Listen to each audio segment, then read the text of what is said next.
السلام عليكم ورحمة الله وبركاته. معاكم أحمد عثمان وحلقة جديدة من حلقات قناتكم وبرنامجكم ملعب عثمان. وكالعادة هنتكلم عن فانتسي الدوري الإنجليزي وتقفيل بقى الجولة رقم 8 والاستعداد للجولة التاسعة. بس خير البداية نبدأ بالصلاة على النبي ونقول اللهم صل وسلم وزد وبارك على سيدنا محمد أشرف الخلق وعلى آله وصحبه وسلم تسليما كثيرا. وصلك الفيديو انزل اعمل لايك كده على طول، ولو ما اشتركش في القناة شرفني بالاشتراك في القناة وفعل زر الجرس على الكل عشان يوصلك جديد ان شاء الله فيديوهاتنا اللي بنزلها على القناه اول باول. اللايك مش هيخسرك حاجه، هو الوسيله الوحيده اللي بتقول اليوتيوب ان المحتوى ده كويس، الفيديو ده كويس، وبيخليه يوصل او بيرشحه لاكبر عدد ممكن من المشاهدين غيرك. فما تبخلش علينا بلايك وسبسكرايب، ويلا بينا نبدا حلقه النهارده على طول. حلقه ان شاء الله هتكون ممتعه وهتكون شيقه وتعجب حضراتكم ان شاء الله. يلا نخش في الحلقه على طول. يلا.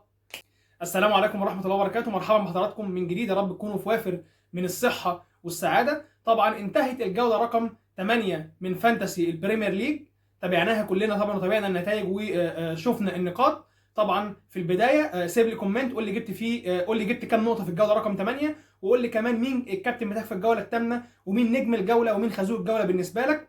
هنبدأ كده بمجموعة من الأرقام والإحصائيات عن الجولة رقم 8، هنناقشها سريعا ونخش في هنتكلم في كام نقطه كده بالنسبه للجوله التاسعه، وهنعمل ان شاء الله فيديوهات كتير عن الجوله التاسعه. طبعا لان زي ما احنا عارفين الديدلاين بتاع الجوله التاسعه هيكون يوم 1 اكتوبر، فلسه معانا 12 يوم كاملين بسبب طبعا الفيفا ريت والتوقف الدولي. هيكون في توقف كبير و12 يوم هيبقى ما فيش ولا فانتسي ولا دوري انجليزي، فيعني هنخطط لها بشكل كويس جدا. تابعونا ان شاء الله على القناه والفيديوهات اللي بننزلها، هتشوفوا ان شاء الله يعني فيديوهات كويسه جدا عن الجوله رقم 9. ويلا بينا نبدا باحصائيات الجوله رقم 8. ان شاء الله احصائيات وحاجات تعجبكم جدا. اول حاجه هنبدا بيها وهي ترتيب الدوري الانجليزي بعد نهايه الجوله رقم 8. في الصداره ارسنال برصيد 18 نقطه في المركز من 7 مباريات طبعا. في المركز الثاني مانشستر سيتي برصيد 17 نقطه من 7 مباريات. في المركز الثالث توتنهام برصيد 17 نقطه من 7 مباريات، ولكن السيتي طبعا فارق الاهداف لصالحه. في المركز الرابع برايتون من 6 مباريات 13 نقطه، ليه مباراه مؤجله مع فريق كريستال بالاس. في المركز رقم 5 او المركز الخامس مانشستر يونايتد برصيد 12 نقطه من 6 مباريات وليه مباراه مؤجله مع ليدز يونايتد. وفي المركز السادس فريق فولهام من 7 مباريات احرز او جمع 11 نقطه عفوا في السبع مباريات دول كده التوب 6 بتوع الدوري الانجليزي او جدول البريمير ليج بعد نهايه الجوله رقم 8. نروح بقى ل طبعا حبايبنا والناس اللي هم متالقين في الدوري، دوري الفانتسي الخاص بينا، دوري ملعب عثمان. بالمناسبه هسيب لكم الكود بتاع الدوري في الديسكربشن، لو لسه ما انضمتش للدوري خش انضم للدوري على طول. دوري ملعب عثمان كانت يعني المنافسه مشتعله ومولعه. هقول برضو التوب 6 بتوع طبعا في الترتيب. عندنا طبعا في المركز الاول طبعا في نبيل عاطف من الجزائر الحبيبه برصيد 472 نقطه، طبعا الكلام ده توتال. في المركز الثاني احمد مراد برصيد 463 نقطه. في المركز الثالث مصطفى ابو الغيط برصيد 448 نقطه. في المركز الرابع حسام الدين ماتريكس برصيد 443 نقطه. في المركز الخامس احمد عثمان العبد لله برصيد 439 نقطه. في المركز السادس اسلام ابراهيم برصيد 438 نقطه. ده كده ترتيب جدول او بالنسبه لدوري ملعب عثمان، ترتيب التوب 6 برضو في الدوري. نخش بقى نكمل احصائياتنا ونخش على احصائيه كده هنتكلم عنها، وهي احصائيه نتكلم عن الهدافين. الهدافين طبعا ايرلينج هالاند في الصداره برصيد 11 هدف، طبعا بيغرد يعني وحيدا في الصداره. في المركز الثاني بيجي متروفيتش وهاري كين برصيد 6 اهداف لكل منهم. وفي المركز الثالث بيجي ايفان توني لاعب برينتفورد برصيد 5 اهداف. اخر احصائيه معانا النهارده وهي احصائيه بقى غريبه. هداف الدوري هو ايرلينج هالاند 11 هدف لاعب مانشستر سيتي. اكتر لاعب عمل اسيست في الدوري الانجليزي لحد دلوقتي هو كيفن دي بروين 6 اسيست برضه لاعب مانشستر سيتي. اكتر نادي سجل اهداف لحد دلوقتي في السبع مباريات اللي اتلعبوا هو مانشستر سيتي 23 هدف في السبع مباريات، طبعا بمعدل تهديفي عالي جدا، تقريبا اكتر من 3 اهداف كل مباراه، ده معدل تهديفي محترم.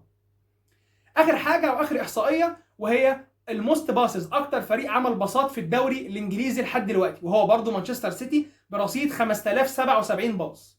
ده يقول لنا ايه الرقم ده؟ يقول لنا ان مانشستر سيتي طبعا المنظومه او طريقه اللعب اللي بيعتمد عليها جوارديولا وهي التيكي تاكا واللي بينقل الكره كتير، طبعا دي بتديله فرصه طبعا مع فعاليه لاعبيه ان هو يخترق ويخلق ثغرات في دفاعات المنافسين ليه، وبيخترق عن طريق الاجناب وكمان عن طريق العمق، وبيقدر يسجل منها اهداف. حاجه بقى بالمناسبه الموست باسز، اكتر فريق او تاني اكتر فريق عمل باصات في الدوري الانجليزي لحد دلوقتي، تخيلوا مين؟ ليستر سيتي، الفريق اللي في المركز ال20، هو متزايد الترتيب واللي ما فازش في ولا مباراه. عمل كام باص بقى؟ عمل 3795 باص. ليستر سيتي عمل الرقم ده، وده رقم سلبي. ليه رقم سلبي على عكس مانشستر سيتي؟ رقم سلبي، مفيش فعاليه هجوميه خالص، رقم يقول لك ان هو بينقل الكوره ولكن ما عندوش فعاليه، ما عندوش اللعيبه او ما عندوش كواليتي اللعيبه اللي يقدر يترجم له الاستحواذ اللي بيعمله في بعض المباريات او بعض الاوقات في المباريات بتاعته لاهداف او لخلق فرص. فده رقم سلبي لنادي ليستر سيتي اللي متزايد الترتيب يعني، وحاجه طبعا في موقف لا يحسدوا عليه. ده كده بالنسبه لبعض الاحصائيات الخاصه بالدوري الانجليزي لحد نهايه الجوله رقم 8. والاحصائيات دي تقول لنا ان ده ما اسموش الدوري الانجليزي الممتاز، ده اسمه دوري مانشستر سيتي الانجليزي الممتاز. طبعا بتتكلم الهداف من عندهم، اكتر فريق احرز اهداف هم، اكتر فريق عمل باصات هم، اكتر فريق او اكتر لاعب عمل اسيست من عندهم دي بروين. فكل حاجه من السيتي، وهو بصراحه لحد دلوقتي هو افضل فريق في البريمير ليج، بيقدم كل حاجه، بيعملوا كل حاجه في الكوره طبعا. حاجه دي ما نقدرش نختلف عليها. نخش بقى بعد كده على طبعا الجوله رقم 8. كنا اتكلمنا في الفيديو الاخير اللي نزل على القناه، اتكلمنا عن المباريات. طبعا كان في مباراتين بس اللي هم الاخرانيين، مباراه ايفرتون اللي فاز فيها 1-0 على فريق وست هام. مباراه يعني فرقتين انا بشوفهم فرقتين يعني برضو من الفرق اللي هي ما بتقدمش كره قويه وكره محترمه لحد دلوقتي في الدوري الانجليزي، ومستواهم مش احسن حاجه. المباراه الاخيره كانت مباراه ارسنال امام فريق برينتفورد، اللي اكتسح فريق برينتفورد ب3 اهداف مقابل لا شيء. احرز الاهداف بيريرا وخيسوس وساليبا. جوله في العموم كانت جوله يعني محترمه وجوله كويسه لكتير من الناس. طبعا في لعيبه خذلتنا، يعني متروفيتش بتتكلم ان هو كان طبعا ما قدمش المستوى المطلوب. يعني كمان بتتكلم في بريرا لاعب فولم، بتتكلم كمان في وارد براوس. يعني في لعيبه خذلتنا، ولكن في لعيبه كتير جدا جدا جدا يعني ما خذلوناش. بتتكلم في مانشستر سيتي، هالاند احرز هدف، دي بروين عمل 2 اسيست خد 10 نقط. بتتكلم في برناردو سيلفا عمل اسيست، كانسيلو خد 9 نقط كلين شيت. فده بالنسبه للسيتي. مثلا برضو فريق ارسنال، خيسوس احرز هدف، وكمان يعني مارتينيلي هو اللي بلانك وعمل جوله مش كويسه، ولكن ساليبا جاب 15 نقطه طبعا، احرز هدف وعمل كلين شيت.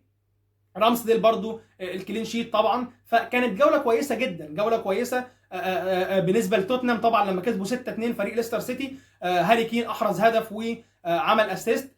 سون اللي جاي من بعيد واحرز هاتريك في المباراه دي. فكانت جوله يعني في المجمل ما هياش مش جوله سيئه، مش جوله وحشه، جوله كويسه. الافريج كان 50 نقطه في الجوله دي، افريج مش برضو مش قليل، افريج عالي. انا شخصيا جبت 71 نقطه في الجوله دي. قول لي انت جبت كام نقطه في الكومنتات، وزي ما قلت لك قول لي مين نجم جولتك ومين الخازوق بتاع الجوله بتاعك ومين الكابتن بتاعك في الجوله دي.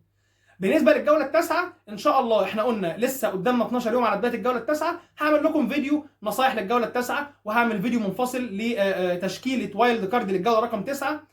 نصيحتين بقى في السريع للجوله رقم 9. امسك في الخواص بتاعتك بايدك واسنانك. فري هيت، بنش بوست، وايلد كارد، تريبل كابتن لسه ما عملهمش، امسك فيهم بايدك واسنانك. الخاصيه الوحيده اللي ممكن تستغنى عنها وتفعلها هي الوايلد كارد في حاله لو فريقك بقى ضايع، لو انت عندك التشكيله بتاعتك سيئه جدا وانت عايز تغير فيها اكتر من لاعب، مش اقل من 5-6 لعيبه، لا اعمل الوايلد كارد. نصيحه، ابدا بص على لعيبه اليونايتد، مانشستر يونايتد وتوتنهام ونيوكاسل وفولهام. ماتشاتهم نوعا ما كويسه، يعني الثلاث جولات اللي جايين ليهم نوعا ما كويسين، يعني مش سهلين قوي، ولكن هم تقريبا يعني اكتر 4 فرق ماتشاتهم يعني كويسه في المتناول، يعني ماتشاتهم محترمه. في الجوله رقم 12 خد بالك ماتش ارسنال والسيتي هيتاجل، واحنا طبعا في تشكيلاتنا في ما لا يقل عن 6 أو 5 لعيبه على الاقل من الفرقتين. بتتكلم في السيتي عندنا هالاند، وعندنا مثلا دي بروين، وفي ناس عندها برناردو سيلفا، وناس عندها فودن، وعندنا كانسيلو كتير جدا. وبرده من ارسنال في خيسوس وفي مارتينيلي، وفي ناس عندها اوديجارد، ناس عندها ساكا، ناس عندها ساليبا، ناس عندها زينتشينكو. فالاختيارات في الفرقتين دول كتير، وفي الجوله ال 12 مش هيلعبوا الفرقتين. فما تجيش في الجوله ال 12 تزنق نفسك، تحط نفسك ما بين امر واقع ان انت لازم تستخدم يا اما وايلد كارد يا اما فري هيد. لا، ابدا من دلوقتي، معاك 3 جولات، ابدا يعني بالكتير قوي اوصل للجوله 12 وخلي معاك يعني مش اقل من 3 أو 4 لعيبه بالكتير قوي من السيتي ومن ارسنال، ما يبقوش 6 لعيبه خالص، لان ال4 لعيبه او ال3 لعيبه لو حطيتهم على الدكه هتلعب ببقيه اللعيبه بتاعتك وهتبقى الدنيا تمام. مش هتلجأ لا لفري هيت ولا لوايلد كارد في الجوله دي.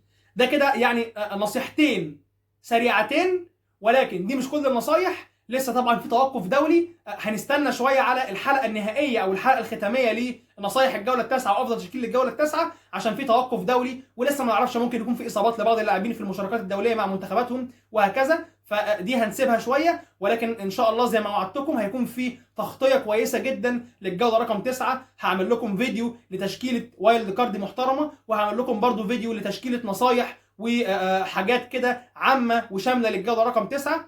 كده انا خلصت حلقه النهارده، اتمنى تكون حلقه ممتعه وحلقه شيقه لحضراتكم. ما تنسوش تعملوا لايك وسبسكرايب للقناه اللي لسه ما اشتركتش، واشوفكم ان شاء الله في فيديوهات وحلقات جايه كتير. والسلام عليكم ورحمه الله وبركاته.